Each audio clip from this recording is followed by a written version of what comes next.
Apa hal-hal yang menyebabkan ilmu seorang penuntut ilmu belum mampu mencegahnya dari maksiat? Banyak faktor, ya, banyak faktor. Bisa saja karena ketidakberkahan ilmu itu. Bagaimana ilmu tidak berkah? Banyak faktor. Salah satu faktornya faktor niat, gitu ya. Antum datang ke sini neangan jodoh, gitu. Itu hati-hati. Jodoh mah antum datang ke sini ngaji, jodoh mah nuturkeun. Antum datang ke pengajian dagang jilbab misalnya, lain rek ngaji tapi rek dagang jilbab.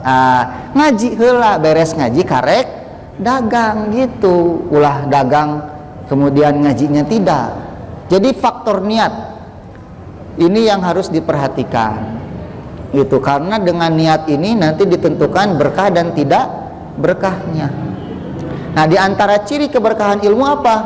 Ilmu itu akan merubah dirinya menjadi lebih baik, lebih bermanfaat untuk orang lain. Di antara ciri keberkahan ilmu apalagi? Ilmunya akan membimbing dia untuk beramal, gitu ya. Ketika ilmu itu tidak diamalkan, ilmu itu tidak membuat dirinya menjadi lebih baik, itu ciri ilmunya tidak berkah. Nah, itu mungkin karena faktor keberkahan.